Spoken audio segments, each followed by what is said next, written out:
it was interesting to note that when Alaphilippe was being dropped on the Galibier, the cameras swung and stayed on that front group and did not track the yellow jersey. Where in past weeks we've seen them stick with Romain Bardet when he's being dropped, for example. Stick with Thibaut Pinot, whatever he's doing. Alaphilippe was being distanced and they took the cameras away. It was only later after the stage that video emerged and he was riding right next to the crowd instead of in the middle of the road. And riders are talking about it. That's you do not want to get your colleagues offside. And you noted it at the time. We didn't have enough evidence at the time when we were live to air, but I could see, reading your lips, that you were noting that it was clear, and the video shows that it was a push for Julien Alaphilippe yesterday. I saw in the footage there were pushes. And Primož Roglič at the Giro, the 10-second time penalty, he got an incredibly long push. And that's what the UCI say. It must be either repeated, and they say they don't have evidence of that, or it must be sustained. And the one with Roglič was a 15 to 20 second effort by the person pushing him. And it doesn't matter whether it's a team assistant or a fan. If you're pushed, you must slap that hand away. So it's your responsibility. Yes, it's your own responsibility. And put yourself out of the position where they can reach you. Don't ride right next to them. And there's a whole lot of speculation going around. I haven't seen evidence of it, but I've seen people speculating he asked to be pushed.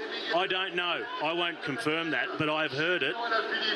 What I do know is there'll be no further action taken from yesterday. No, there'll be no further action. Once the jury's made its decision, just as they did, as per Luke Rowe and Tony Mutt, the decision is made. However, their attention has been brought to it. You can put your house on it. And you can put your house on it that teams like Jumbo-Visma and Ineos have had a word with the head of the commissaires to say, you better keep an eye on this. Because if you can get away with that, they say, no, it's just one single little push. Well, do teams start placing assistants near the top of the climbs to give every rider a little push? Because then you are opening up a huge can of worms. It is a huge can of worms. He is extremely lucky not to be penalised. There'll be no changes in terms of anything that did happen yesterday. There's 156 riders on the start line today from the 178 that started almost 3 weeks ago now in Brussels. Seems such a long time ago that Mike Turnison won that opening stage, yet you measure how much fun you're having by how quickly or slowly time seems to fly. This is stage 19, but if you were to tell me it's stage 9, I'd believe you. It has flown by. We've had such fantastic racing, and having spoken about Julien Alaphilippe and what happened yesterday, I've got to say I'm still a fan. I love watching him race. I love his panache. I love the way he tackles the race. He just rides it for what's in front of him at the time. Doesn't overplan as they roll away into the neutral section at Saint-Jean-de-Maurienne. A short stage, Matt, 126 kilometres, but I'm expecting it to be incredibly intense because the other contenders, they need to ride him out of the jersey today. They can't afford to wait till tomorrow. Well, you said it over dinner last night. They could outweight themselves. I feel they waited too long yesterday on the Galibier. They let Dylan van Baarle from Ineos set the pace for a very long time, and then Geraint Thomas asked Bernal to attack to open things up. So he says. I even felt it was too late. Oh, they don't ride on instinct at Ineos. They plan things. It's weighing up a situation, but then there's planning into everything. He asked Bernal to attack, and then G tried to go across to him to make his own attack, and that's when Alaphilippe was being dropped. This is Le Cathédrale Saint-Jean-Baptiste, and this one Saint-Jean-de-Maurienne. Dates all the way back to the 11th century, and it's been classified as a historical monument since the 30th of October 1906. The foundation of the tower that you can see there, though, that actually goes all the way back to the 6th century. And this cathedral is one of the oldest frameworks in France. Several of the roof trusses have been dated to 1075. So the roof trusses, they have stood the test of time, and you could use the old cliche, they don't make them like they used to. It's also well renowned for its frescoes and its windows, and I know who you want to talk about. Yep, the man that, well, we haven't got an official prize, but we've started calling it the Scottie Pippen medal for assists, and that is Marc Soler, the man who is at the front of the peloton next to the red car. He has been so good in this tour for Team Movistar. On the other side of the traffic island, that looks like it could be Tim Wellens, actually, that's trying to go across to Fabio Aru. The flag of Brittany that you see further back down the road, it is blowing a strong tailwind at this point. This is at the back of the race. This is Stefano Rosetto. He's been in lots of breakaways, particularly throughout the first week, and is now definitely paying the price. Yeah, that is just a case of on the flat, completely strung out, maximum speed, and suddenly you go pop. It's back down to 25 seconds already. The best place rider in this group in terms of the overall classification is Dan Martin. The rider in the white colours now going through to the front. He's 34 minutes and 23 seconds behind the yellow jersey of Julian Alaphilippe. So for the Koenig Quickstep, they don't need to chase this group of 4, but they need to control the rest of the peloton, so there's no subsequential breakaway like we saw yesterday that swells to 33 with some dangerous riders in it. And it's not highly likely that riders who are highly placed on GC will make it into that group, but they do want to avoid riders like Kwiatkowski, for example, getting in the group, getting up the road. They become a springboard for the likes of Bernal and Thomas. Attack out of the group, drop Alaphilippe, get across to a fresh teammate in front who sat up and waited, drive it on through. I love the element of team racing in this tour. Movistar have been doing it really, really well. Unable to unseat Alaphilippe as yet. We can see now since yesterday with Van Baal in front and today how Ineos are riding. They're trying to set up a similar situation. Trying desperately to do so. They've covered just a little bit over 20 kilometres so far. The average speed has been 43 k's per hour.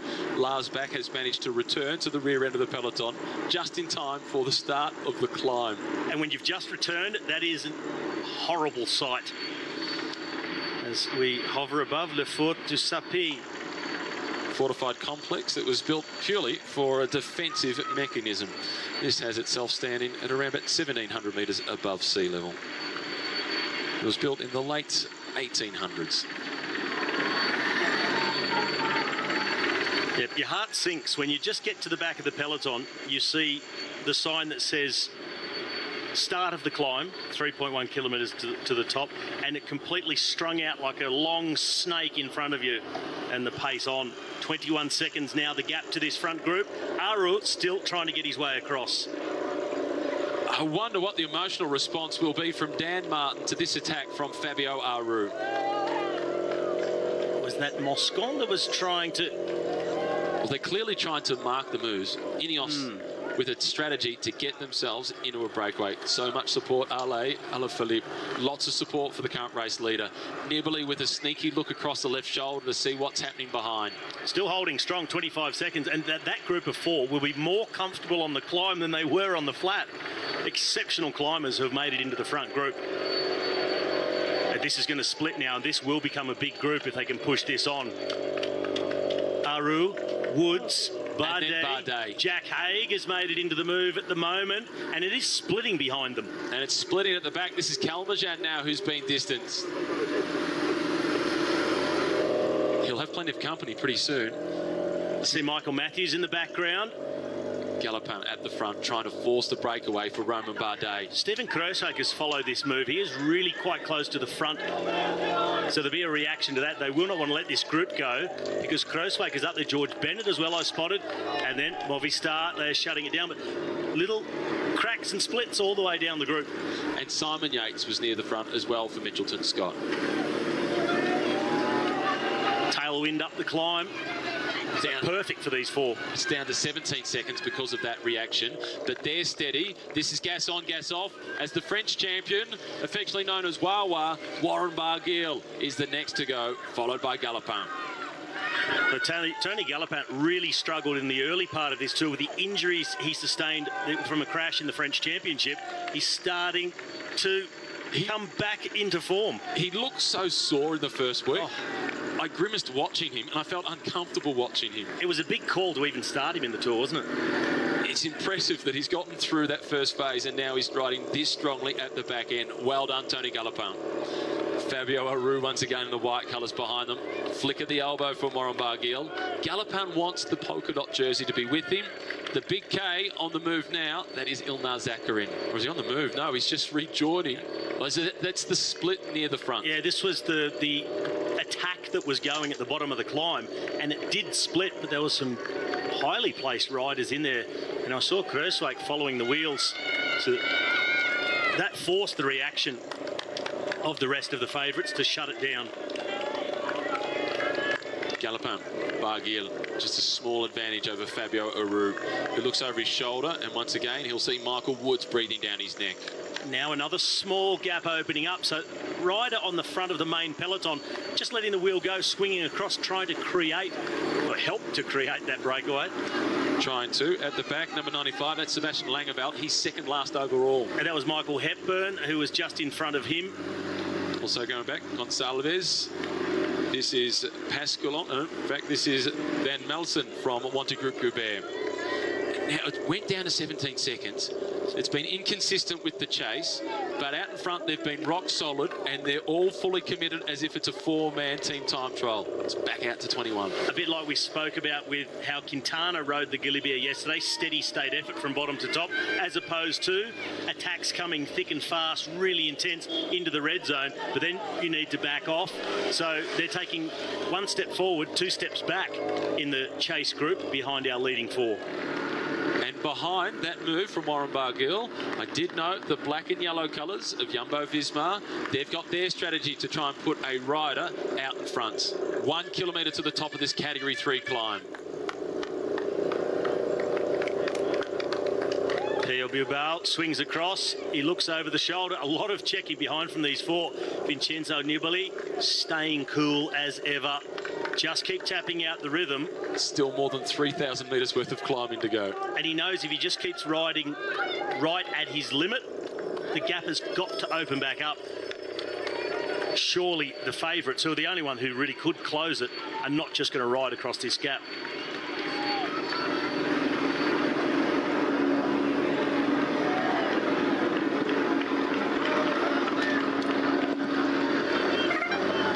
Dylan Groenewegen in the yellow colours at the back. Andre Greipel in the white colours. The sprinters aiming to survive. Even Sergio Anal is back here, number 93. That is Simon Clark. Mike Turnison up the front of this little part of the group, just behind a split. In the group up in front of that, Greg Van Avermaet is there, Niels Pollitt. Here's Julien Alaphilippe with Geraint Thomas right on his wheel, and next to him is Thibaut Pinot, the favourites, all stuck together at the moment. And importantly, just in front of the yellow jersey, he had Enric Mas looking really comfortable, sitting up adjusting his jersey. One more teammate there for De Koning Quickstep.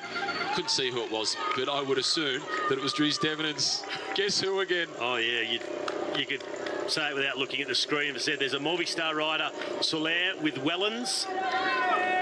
Postelberger or Mühlberger? No, that's Patrick Conrad, the Austrian chap. Oh, there's three of them, and I reckon they're triplets. This is Rudy. Forget the Yates twins. They're hard to pick. Rudy Millar going backwards there for Group Armour FDJ. Just hearing on race radio, Caleb Ewan being dropped. In fact, here he is. Well, Caleb Ewan is in a really good position in the context of this stage, Robbie. This is very good. I mean, what you've really got to do is just ride at your limit and hope you end up in a decent group. He's got teammates with him, and they just have to ride to their own limit for what they can manage for the next 100 kilometres in the mountains. And they're almost at the top of the climb. Dan Martin leading through. They're not worried about the 2 points for the top of this climb. They're just trying to maintain their advantage. It's Bilbao in second position. Nibali in third spot. Harada just holding on at the back. Martin leads them over the top. If you were in Caleb Ewan's position at the moment, would you be happy with that? Well, you're not quite. You'd be happy that you've only just been dropped now. Yes, rather than point. Dropped at the kilometre 0.3, where some riders were already in trouble.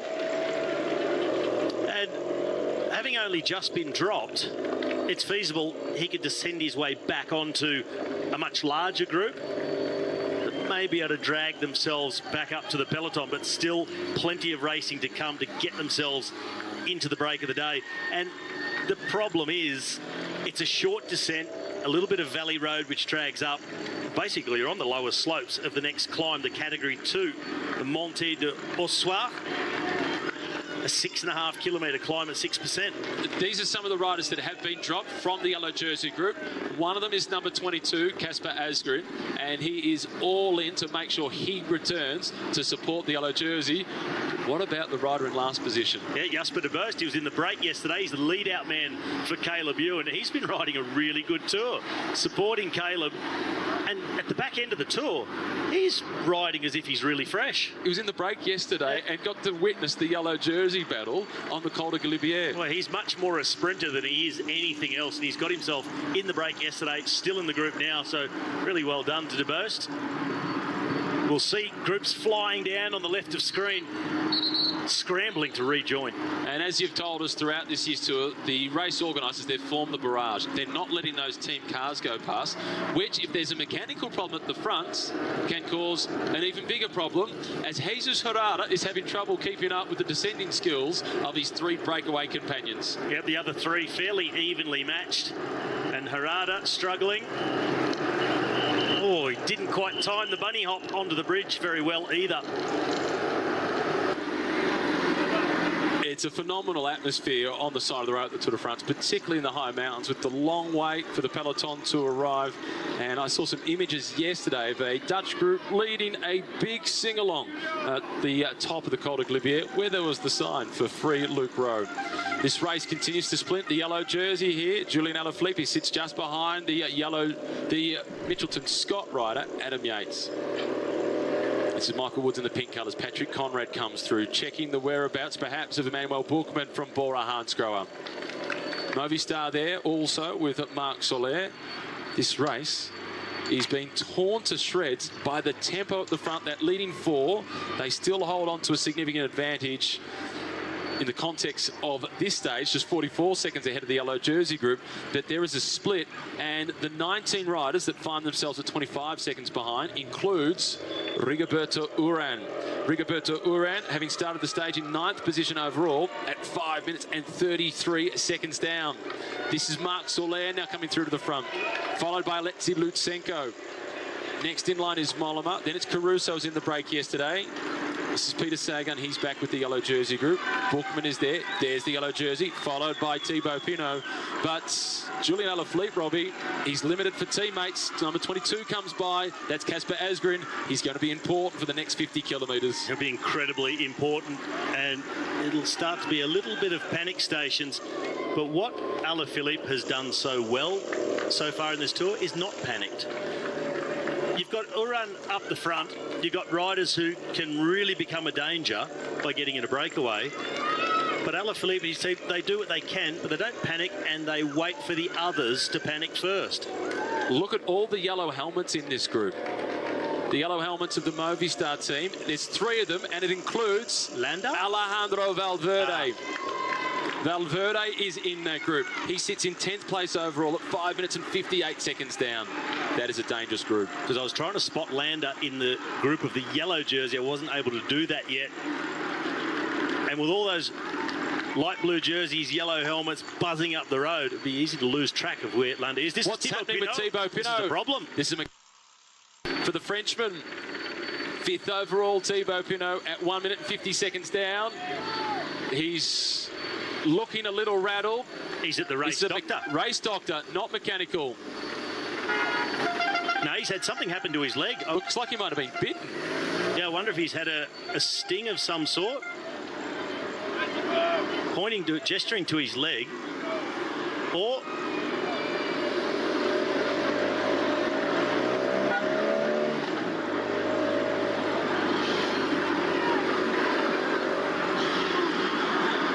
looked like he had some sort of sports taping on his leg that was being removed. It's hard to say.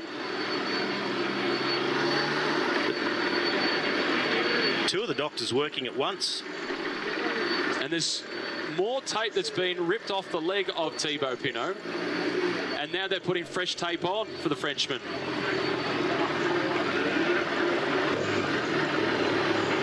But that's a bandage, not a tape.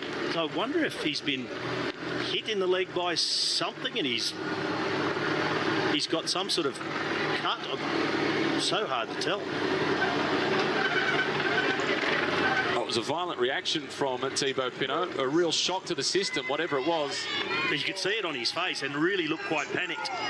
That's why I thought he might have been stung by something as it happened. He's now falling a long way back with the convoy of cars still stuck behind where he is, and he's now looking for the team car, and he'll need some team help. It doesn't look good at all for Thibaut Pinot. This looks terrible for Pinot. This might be the end of his hopes to win the Tour. He's still looking over for his team car for supports, and he looks incredibly distressed.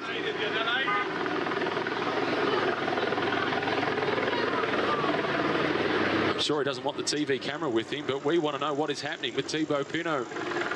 He probably wants to know what's happening with Thibaut Pinot. What exactly is the damage for the Frenchman?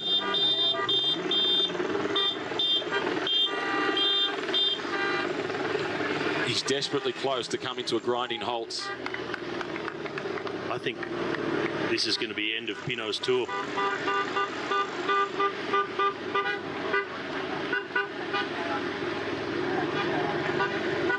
There are no teammates coming back here for him.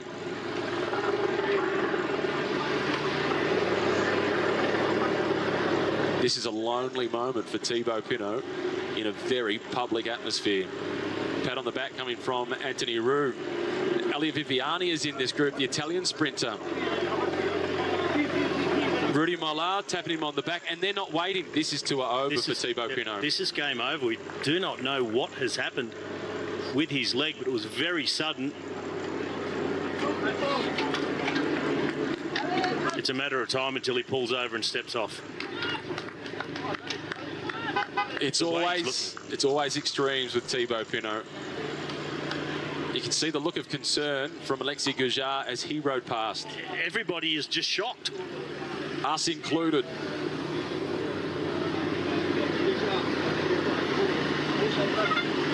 The distress is etched across his face.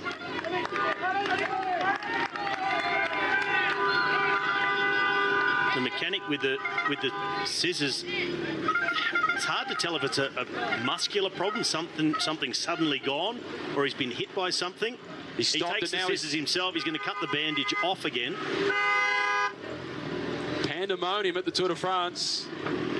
The cameraman doing his best to try and stick with Thibaut Pinot, but he's already out to more than 2 minutes behind. I'm sure he's been at a standstill for a while. One of the strangest things we've seen. It is a sporting disaster for Thibaut Pinot. He's looked so good throughout this race. There's no visible damage on his leg, so he's having some sort of muscular problem. Well, whatever it is, we're just guessing, but I'm anticipating that is it for Thibaut Pinot. And the look on the face, it just speaks volumes, doesn't it? What a shame for Thibaut Pinot. When it was all looking so good, when he was being talked up as the big favourite to take over from Julian Alaphilippe after his performance on the Tourmalet, it looks like being a sad end for the Frenchman. And our four leaders, that's all happening behind them.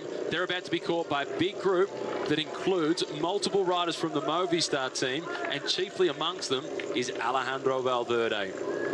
There he is. You can see the rainbow jersey, the world champion with the yellow helmet on. Pinot, he continues to ride on, but visibly distressed and making no inroads on the groups in front of him. In fact, he's being caught by riders who've been dropped, like Alexander Kristoff, who was behind him. He's been caught by a sprinter, and Thibaut Pinot is one of the world's best climbers. He's bravely trying to continue, but at this pace, yeah, we've said he's 2 minutes 42 behind the front of the race. He's already lost 2 minutes just about to the yellow jersey. Such a strange situation. Well, we will follow any news that we can get from his team, Groupama FDJ, but they won't be able to work it out just as yet, so I'm sure that they won't be making a statement of ambiguity. They'll wait until they get confirmation as to what has happened with Thibaut Pinot, but that is so sad to see. This is Woods at the front, followed then by Amador. Amador and Soler are in that group. But at the back, the group is splintering. Number 67 is being dropped. So too Matthews in the red colours. This group is really motoring. Balkan Mollema. This is Yates. This is Simon Yates. Guillaume Martin is here from Montegroup Gilbert. Fabio Aru. Rigoberto Uran is number 91. Dylan van Baal, Reichenbach, number 57 from FDJ, but his leader is out the back and looks like he is on the verge of abandoning this Tour de France. It's Movistar who are driving the pace. Andre Amador on the front. They have caught Nibali and Bilbao. And it's now Castelviejo forced to do the chasing, followed then by Dries Devenens. It's Geraint Thomas who's the next in line, followed by Kruijswijk. Then it's the brave Bennetts. And behind that, Emmanuel Buchmann with his teammates from Bora Hansgrohe. So like we said before, Julien Alaphilippe, he's the last one to panic out of all of the favourites. When it's all happening in front, he looks like he's about to be ridden out of it. The others are not willing to gamble their own positions to isolate Julien Alaphilippe. We saw plenty of evidence yesterday of the advantage of being a good descender, and Julien Alaphilippe, the current race leader, is one of the very best. At the top of the climb yesterday, he was just under 30 seconds behind the other group of the favourites in the race for the yellow, like the defending champion Geraint Thomas. And not only did he catch them pretty early, he went past them and he put them under pressure. He did, and that is one of his big weapons, Julien Alaphilippe. But we heard Andy Schleck saying, I used to be a really good descender. I used to take a lot of risks and never had a problem. Until then, I'd never had a bad crash on a descent. It takes one bad crash on a descent to really make you risk averse. Any crashes that scared you?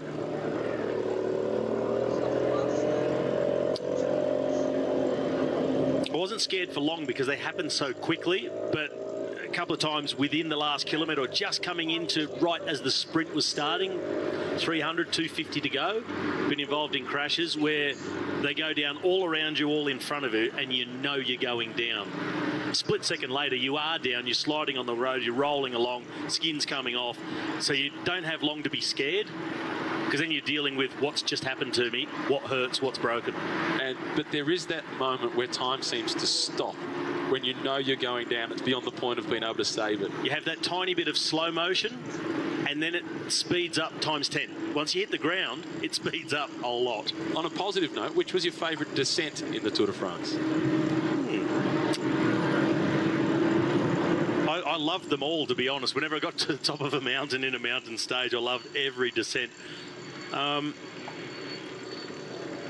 prefer just the long flowing ones without hairpin corners. You just didn't need to brake and you could actually relax and recover a little bit. Lees of Saint-Etienne. The peloton charges on through. Inside the last 90 kilometres already. This has been a rapid start to the stage. Average speed so far 38 kilometres per hour after an hour and 15 minutes of racing. Significant breakaway of 29 riders. If you have just joined us, unfortunately, having started the day in 5th place overall, Thibaut Pinot has abandoned the race. The chase is on by Ineos and the Koenig Quick-Step. The two riders who are doing the chasing, Jonathan Castelviejo for Ineos, the team of Geraint Thomas and Egan Bernal. And Casper Asgreen clearly descends well. He has exited those couple of corners with a gap to the rest of the group. Yeah, clearly descends faster than Jonathan Castelviejo. Here's the yellow jersey, Julien Alaphilippe, shadowed then by the Movistar riders, Quintana, then Landa behind him. And just spotted for the first time the bandages on the right leg of George Bennett, the Kiwi who crashed twice yesterday. We knew about the first one, but when we started to hear reports of the second one, we were really concerned about him because we hadn't seen him, which is always bad news. Fortunately, he did finish the stage in 27th position and says he is okay. That's amazing in itself, to finish that stage in 27th when you've crashed twice, but the second one you're laying by the roadside on the final descent. Just to peel yourself up off the road and get back on again. But it shows how quick and how far forward in the race he was on the climb of the Galibier. This is Michael Woods in the pink colours. Flick of the elbow from Warren Barguil, who also flicked his elbow, but there was nobody else behind him to do the pacemaking at the front. Woods wants to keep driving this group for his teammate, number 91, Rigoberto Uran. He's doing exactly the right thing, trying to push the pace on, but there was just someone back there who swung across, didn't follow the wheel, and the gap opened up. Emmanuel Buchmann, number 12 from Bora Hansgrohe. He's now into the top 5 with the abandonment of Thibaut Pinot. Not how we would have liked to have gotten there, but he moves himself into the top 5, and he's a rider who came into the race aiming for top 10. I'm sure that news has come through as a shock to the riders in the peloton. They would have heard over race radio from their team directors in the cars behind them that Thibaut Pinot has abandoned the race. And no one would find it a pleasant surprise. None of them would be saying, oh, great, I've moved up one. Not a single one. Everyone's been in that situation where you've been riding a race, doing well, and then something goes wrong. You don't wish it on anybody. And we wish Thibaut Pinot a quick and full recovery for whatever it is. Something that was obviously there after yesterday because he had his legs strapped. We saw them remove strapping, put a bandage on. They were trying everything. This is Rigoberto Urán. Quick look across at the camera. Have you got my good side? Incidentally, although they're in clear skies at the moment with 76 kilometres remaining, at the finish line, there are spectators out the front of the commentary position, ducking for cover. They're grabbing ponchos and they're searching for umbrellas. Yep. Just the first drops coming down. The clouds have gathered above Tignes here at the finish. And the forecast was for possible thunderstorms from 3 p.m. It's now nearly 3:15 local time. And that chance, 30 to 40% chance all through the evening until the end of the race. So if the riders are lucky, they'll avoid the storms in whichever valley they find themselves in at the time. This is Michael Matthews just drifting backwards. This back to our main peloton with the yellow jersey. Also the green jersey. He was in that breakaway group, but as the tempo was a bit hot on one of the climbs, he is now conceded and he's gone back to the yellow jersey group. Gap drifting up now too, over the minute. So the chase really in earnest at first, trying to just pull it back. Now they've realised we can't just ride across to it. They've settled into what will be the tempo for the day.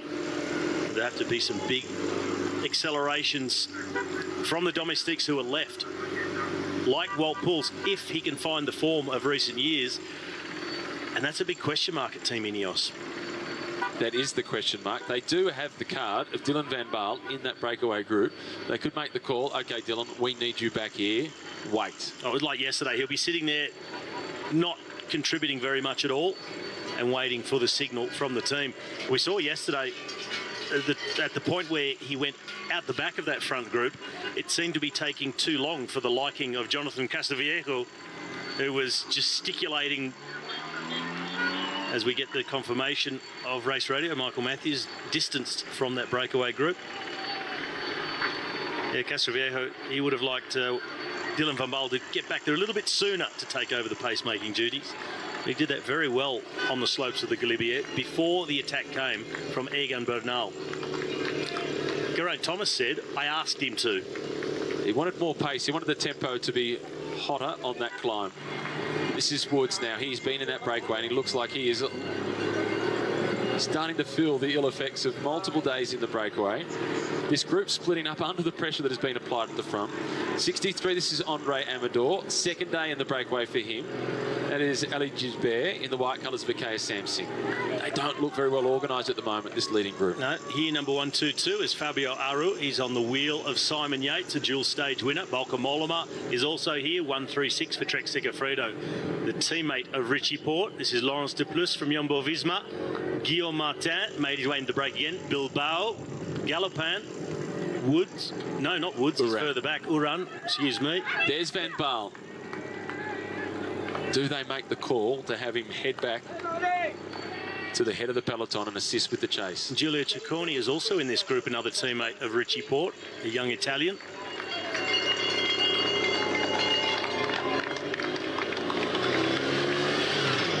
One of the stars of his generation. He's still in the professional peloton, but unfortunately not in this year's tour for him is Mark Cavendish.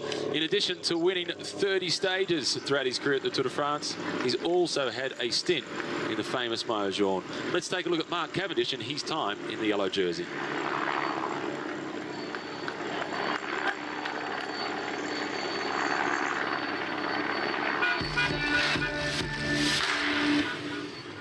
The yellow jersey is... On Thibaut Pinot, team statement. From Groupama FDJ, Thibaut suffers from a muscular lesion on his left thigh. Yesterday he finished stage 18 with a sharp pain and had troubles walking in the evening. His condition didn't improve today. He just withdrew from the Tour de France. That is so sad for Thibaut Pinot. Well, a muscular lesion, I assume they mean a muscle tear, because that is the sort of pain that would bring on, is what you could read from Thibaut Pinot's face. Yeah. So, This is Volker Mollema. So disappointment of the day. Do you agree with my assessment, well, Poles? Because he's not at the level he's normally been at to support the team. Plus he had a crash just to make life a little bit more difficult. Or have you got somebody else? No, I guess, but not hugely disappointing, because it still went in the right direction for the team. For the team. And you just never know with them when they say, no, I've got a situation under control. But I would have expected them to want to use Walpole's yesterday. Hopefully for them, he's made a recovery for today. The Glacier de Vieux. The old glacier sitting at over 3,000 metres above sea level. This is Marc Soler. He has been distanced from that leading group. It's Jonathan Cathro-Viejo still chasing with some urgency for Ineos. Unsung hero yesterday. In the meantime, the gap out to 126, so they really are pushing it at the front. Unsung hero, Alexei Lutsenko. Absolutely. He was on the attack from kilometre 0, and he just kept on going until he was finally in the group. It was a fantastic ride to end up third. Bardet on the Galibier kept flicking the elbow and yelling at Lutsenko to do a turn. Lutsenko was absolutely at his limit. He could not do any more, and then Bardet rode away from him. But to hang in there on that stage and finish third was phenomenal. We thought the day before was a better chance to actually win the stage with the terrain, but he is strong. He was brilliant yesterday, third on the stage. He's in the breakaway today. Bike IQ move of the day. I found this one hard to determine, and I'll give you my rationale before you give me your assessment. I went with Romain Bardet for these reasons. He's had a really tough tour, nowhere near his expectations or his normal standards. He got himself in the breakaway, taking points in the King of the Mountains classification. He now leads that, and he might have been able to set up a position for him to reach the podium in Paris in the polka dot jersey. I thought that showed great character and smarts. How can I get a big result out of this race? So for mine, it's a good choice, but more than being clever, I admire his mental fortitude. To be able to switch things around after being so disappointed when his overall hopes fell apart, and then to put the gun on the other shoulder, so to speak, and aim at something else. Got himself in the break. To be able to come back from that disappointment, not drop his bundle, and refocus and get himself in the break. Yeah, well done. So, brain power. A bravery award. Have you got an alternative bike IQ move from yesterday that really stood out for you?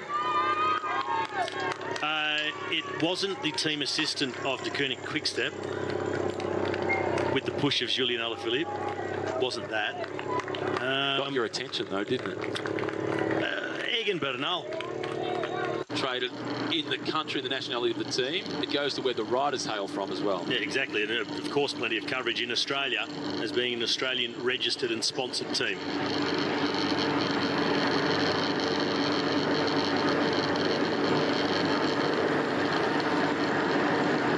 Still just down the valley at the moment. So the profile telling us a little bit of a fib. Come down towards the sprint. It's a short downhill section, and after the sprint, it will start to drag back up again. As Barguil at the front, the French national champion. Vincenzo Nibali has been doing a lot of work in this group. He wants to win a stage desperately. And Barguil wants to lead through the sprint. Long turn on the front from Barguil. Perhaps there's the contemplation of the time bonus as well, as Tony Galopin wants the points. So too does Lutsenko. And it is Lutsenko, the third place finisher from the stage yesterday, who collects them. Who knows why? Just because it's there. Yeah.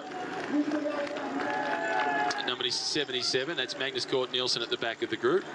Alejandro Valverde didn't waste any energy through that intermediate sprint. He just stayed towards the back. Galopin pressing on along with Lutsenko. As Barguil at the front, the French national champion. Vincenzo Nibali has been doing a lot of work in this group. He wants to win a stage desperately. And Barguil wants to lead through the sprint. Long turn on the front from Barguil. Who knows why?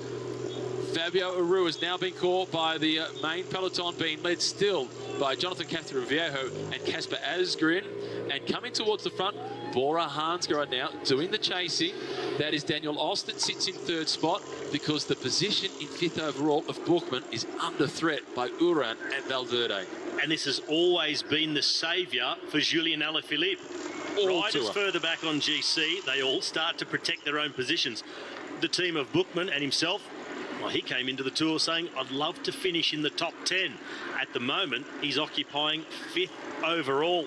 He was sixth coming into today. Thibaut Pinot abandons the Tour. He's got a top 5 for the taking at the moment if he can continue the performances he's shown in the mountain so far, Bookman. But all those teams will just start to defend their patch. We haven't seen any signs of weakness from Emmanuel Bookman. He's been extremely good.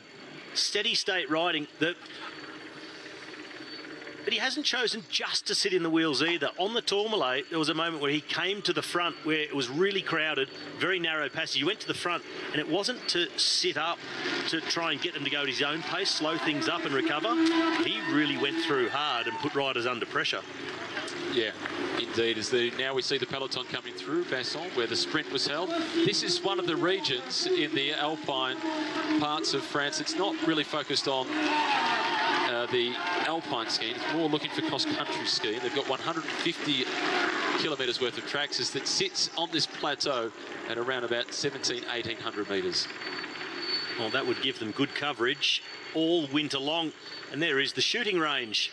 So you see in the biathlon, in cross-country skiing, is the biathlon stadium here that hosts a few international events.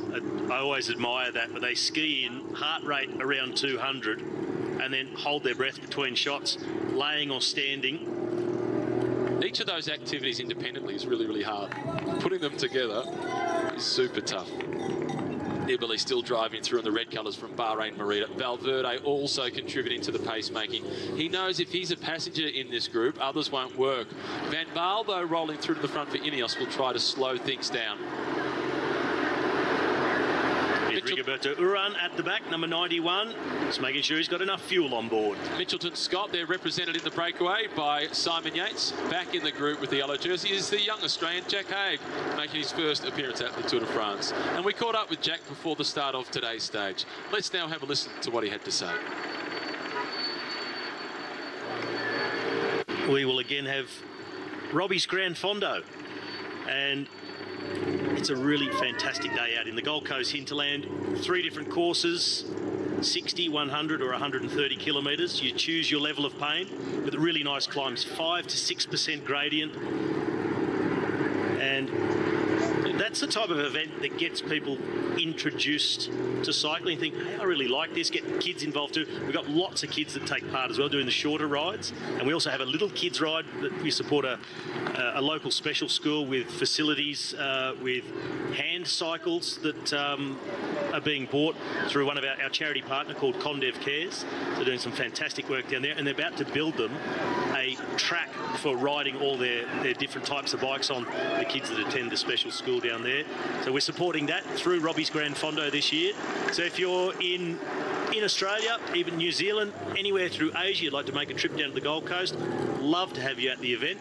Check out robbiesgranfondo.com. And check out the Movistar leading the team's classification. They are at the top of the table, 20 minutes and 38 seconds ahead of Trek Segafredo, and they're well positioned again with riders in this breakaway, including number 63, Andre Amador, at the back of the group. More importantly, though, number 62, the world champion, Alejandro Valverde. Jesus Herrera, the birthday boy, turning 29 today. He is sitting at the back of this group. He was in the original breakaway group of 4. They're approaching this climb, the highest climb of this year's tour. The Col d'Iseran takes them to 2,770 metres above sea level.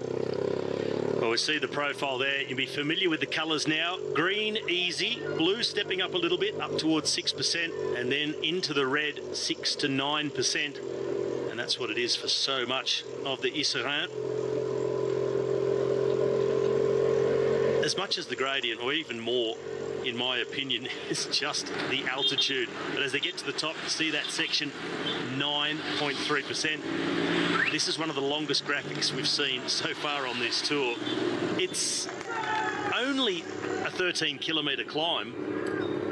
Did you but I think we've got to take the time to illustrate how high we are in the Alps. Did you just hear yourself?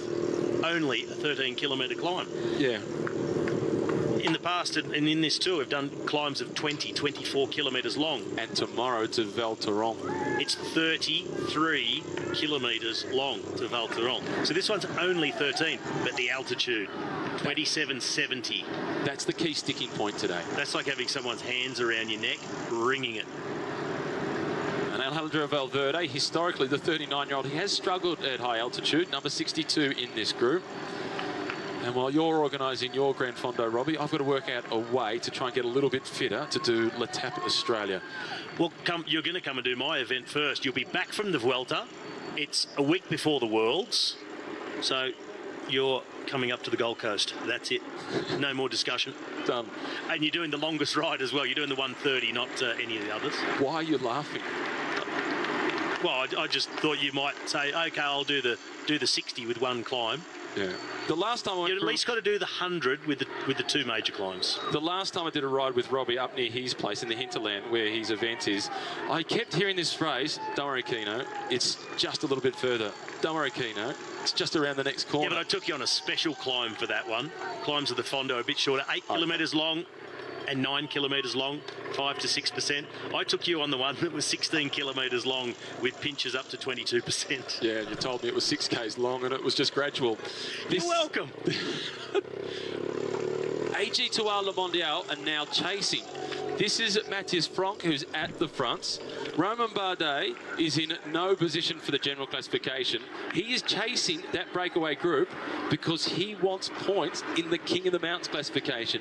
And if he can't win them, he wants to prevent Damiano Caruso from winning them.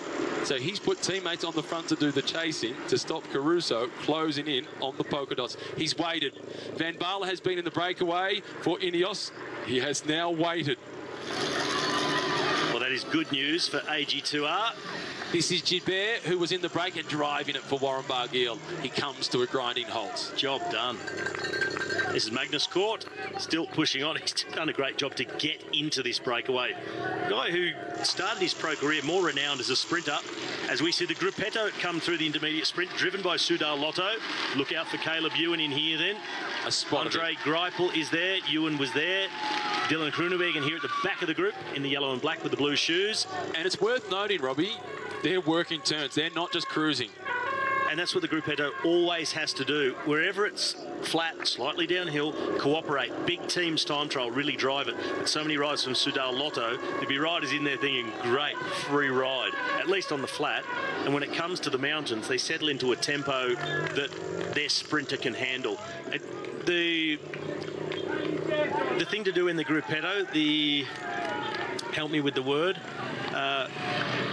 Collaborate. It evades me for the moment. At the moment, they're 10 minutes. They're 10 minutes and 22 seconds behind the front of the race. The unwritten rule is once you're in the Gruppetto, you ride at a tempo that the weakest guy can just handle. So it's socialism. You're sticking together because the next day you might be the weakest guy. No, well, it's not really. Let's keep it in context. He's 22. He's gone to his limits. He's just been distanced by that group. Matthias Frank also been distanced, having done the chasing to try and close it down to the leaders. Next in line, this is Miguel Charel. He is the roommate for Romain Bardet. This is Gisbert, who's just riding his own race from this point. He's been working in the breakaway group to try and set up a stage victory for Warren Barguil. That team, Akaya Samsic, looking for their first victory in the Tour de France. This is Izagirre. He was in the original breakaway group as well. Marc Soler, now of Movistar, being dropped as Dylan Van Baarle sets the tempo out in front. 1:21, they're closing in on the leaders.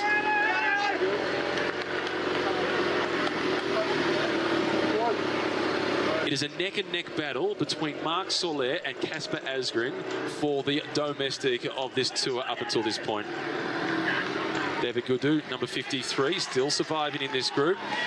King of the Mountains jersey being worn by Romain Bardet. Just in front of him is George Bennett. 2 crashes yesterday and still in that very select group. That's important for Steven Kruijswijk. They also have Lawrence de Plus in the leading group, so he's on hand just in case.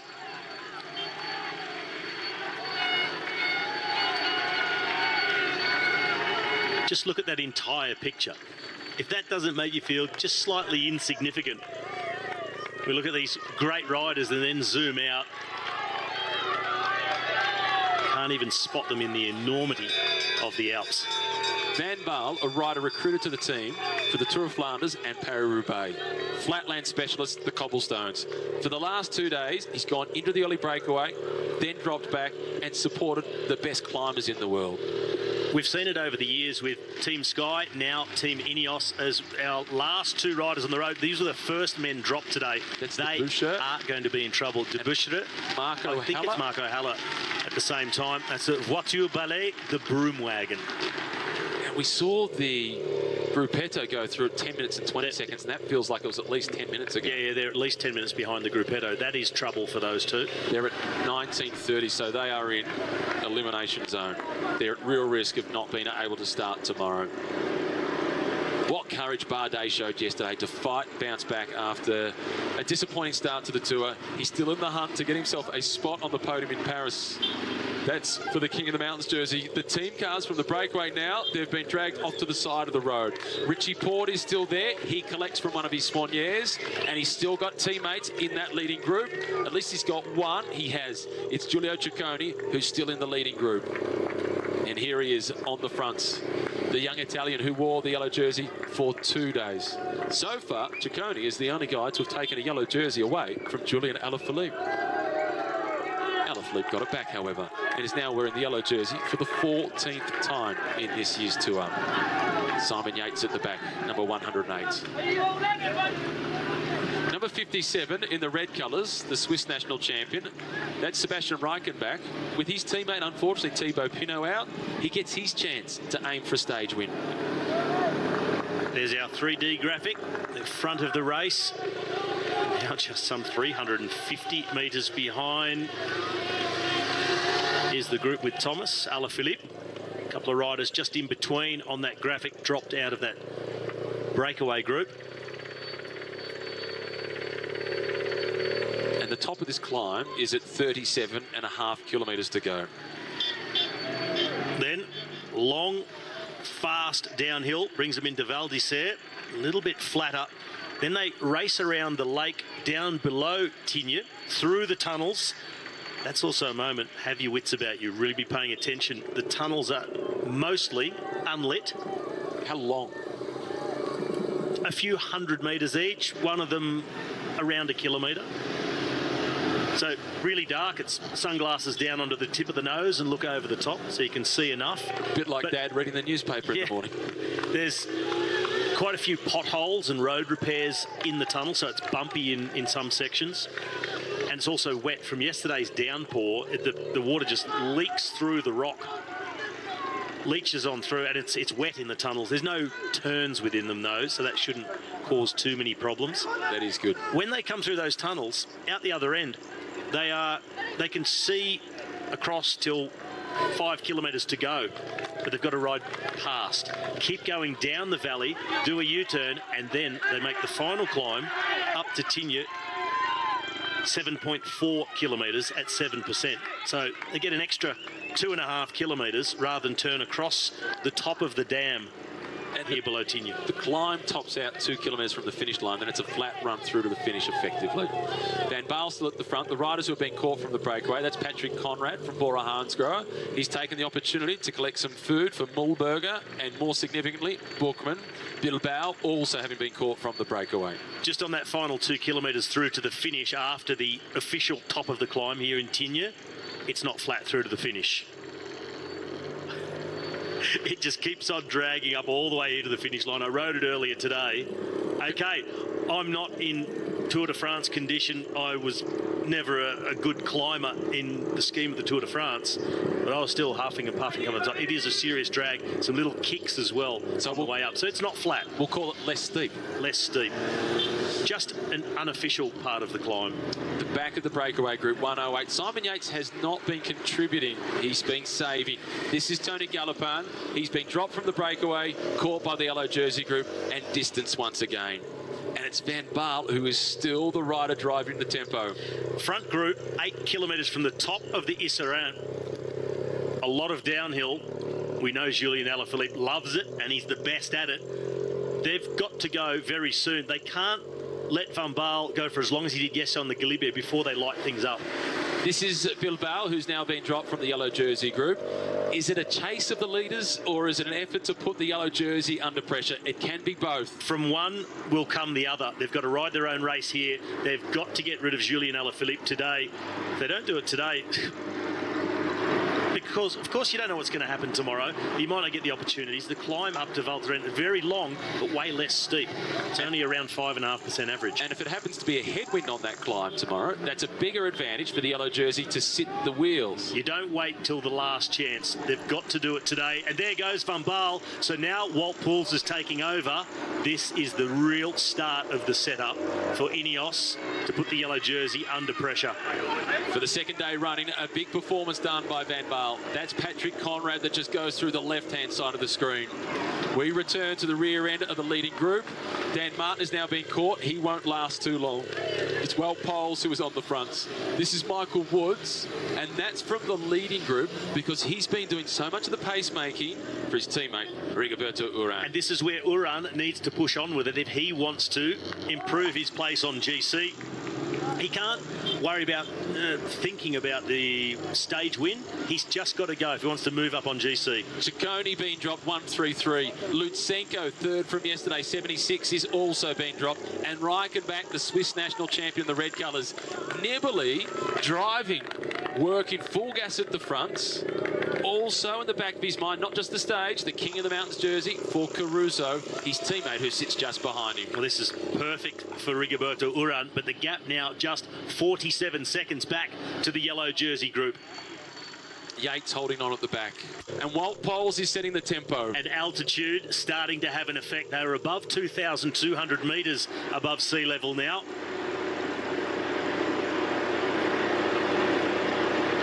Ciccone, he is coming back towards the group. Is there anything he can do for Richie Porte? I don't think so. All that he can do is offer him some food or a fresh water bottle. That is it. Because at this point for Richie, for everybody in that group that's behind the Ineos train, it is hold on for dear life. Nibali, he continues to drive this front group, but the gap coming down 32 seconds. Nibali leading his teammate Caruso. Valverde, he is hanging tight. Look at how long number 77, Magnus Cort Nielsen, has lasted. He has won bunch sprint finishes at the Volta a España. He has turned himself into a guy that's got plenty of weapons. He can seriously climb. And refusing to be dropped just yet as well. In front of him, Simon Yates, 2-stage wins already. Just tracking the rest. Should he go or should he wait, Yates? I think while Nibali is riding like this, he's got to wait. Lutsenko is fighting his way back, and the move from Geraint Thomas, and Egan Bernal swings off and says, he's my teammate, you chase. Taking turns. Yesterday it was Bernal who went on the offensive. Thomas tried to go after, he was tracked by the rest. Now the others have to try and cross the gap to Thomas. It's Mühlberger for Bookman. But Ineos, when they do this, they don't panic. They gradually reel them back in. Port has been dropped, so too Bardet. Thomas is desperately trying to push on. Kreuzweig out of the saddle. Very small gap to land. Julien Alaphilippe, look over the shoulder. He sees Bernal in the wheel. Richie Porte has got himself back on to the tail end of this group. This is out in front at just 29 seconds. The French national champion, Warren Barguil. Finally, Rigoberto Urán comes to the front. He's been waiting patiently. Steven Kreuzweig. Well, we head to Ting, and when he had his altitude camp, this is where it was based. Geraint Thomas is the next to go. Big gear for the Dutchman out of the saddle, that familiar rocking style of Steven Kruijswijk. This is his first major attack of this Tour de France. He's been happy to follow, hang in there and wait for today in the high mountains. Richie Port 1-3-1. He fights and he tries to survive. The yellow jersey is sticking to the rear wheel of Mikael Landa.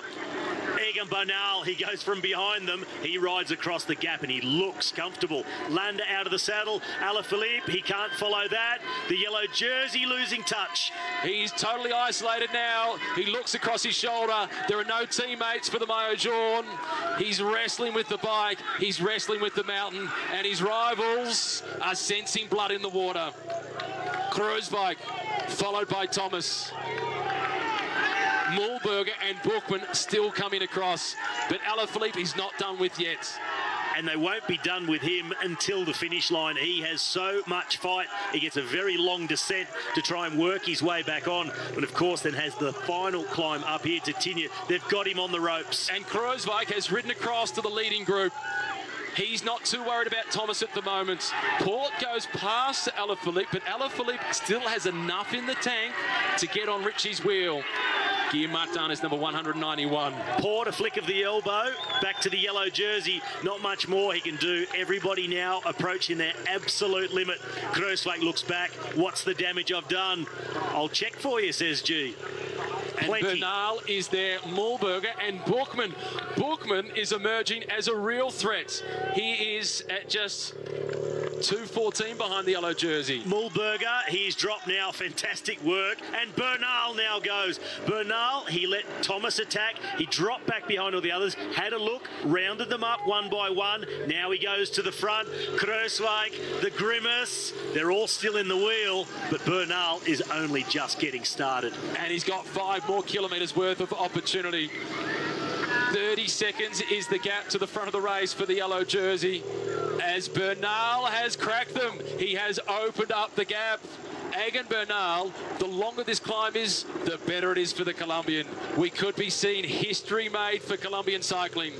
As the others start to struggle, not enough oxygen for them. Egan Bernal, he is coming into his element. He said it a week ago. We're approaching the high mountains and the high altitude. I like them long, I like them steep, I like it high.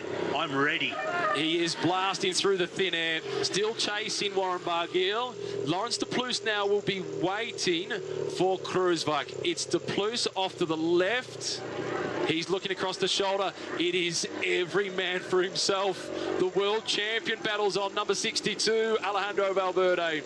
This has now obliterated the breakaway and the group of favourites. Kruijswijk with Thomas in the wheel. Bookman. Then it is Bookman. The yellow jersey. He hasn't blown up. He's found his rhythm. He's limiting the damage, but it's still big damage, and there's still a big climb to come at the end of this stage. Plus, there's tomorrow's Richie Port rides away from Julian Alaphilippe. And you'll see riders at these altitudes. They'll have good moments, bad moments. You've got to ride the roller coaster and just stay at your limit, whatever that is at that particular time. Slow it down, speed it up, hurt yourself as much as you can stand. Get over the top, and Alaphilippe, you'll be hoping he is close enough to descend back towards them. Bernal, he is at the front of the race, Nibali in the wheel. Uran goes with them, and so does Simon Yates. And now, number 83, that's Lawrence de Plus. He was in the breakaway. He's waiting to work with Kruijswijk. Bernal now catching Warren Barguil. They are at the front of the race. Tête de la course, Nibali with the front row seats. It's then Rigoberto Uran, the defending champion. The hips are rocking and rolling, but so too are everybody else's. De Plus now for Kruijswijk, the teammates of Jumbo-Visma, trying to set a pace that can start to peg back the Colombian Bernal. He's in the white jersey as best young rider, but this is the one he wants. They've got rid of Julian Alaphilippe. He's 36 seconds behind the front of the race. At the start of the day, the gap between Bernal and Alaphilippe was 1 minute and 30 seconds. How much time can he make up on the descent? I think he can make up about 45 or 50 seconds on the descent. But if he's alone or getting no assistance and he gets that headwind through the plateau in Valdobbiadene, and then it's not over yet, through the tunnels below Tignes, they drop down further and there's still a whole climb to come, which finishes at 2,100 metres above sea level. Number 63, that is Andre Amador. 191 Guillaume Martin. The yellow jersey continues to try to defend. This is Bardet in the polka dot jersey. Just in front of him, yesterday's stage winner, Nairo Quintana. That's 1 and 2 from yesterday, in fact. Flick of the elbow. Alaphilippe got it back, however, and is now wearing the yellow jersey for the 14th time in this year's tour. Simon Yates at the back, number 108. Number 57 in the red colours, the Swiss national champion. That's Sebastian Reichenbach. With his teammate, unfortunately, Thibaut Pinot out, he gets his chance to aim for a stage win. There's our 3D graphic, the front of the race. Now just some 350 metres behind is the group with Thomas, Alaphilippe. A couple of riders just in between on that graphic, dropped out of that breakaway group. And the top of this climb is at 37.5 kilometres to go. Then long, fast downhill brings them into Val d'Isère, a little bit flatter. Then they race around the lake down below Tignes, through the tunnels. That's also a moment, have your wits about you, really be paying attention. The tunnels are mostly unlit. How long? A few 100 metres each, one of them around a kilometre. So really dark, it's sunglasses down onto the tip of the nose and look over the top so you can see enough. A bit like Dad reading the newspaper in the morning. There's quite a few potholes and road repairs in the tunnel, so it's bumpy in some sections. And it's also wet from yesterday's downpour. The water just leaks through the rock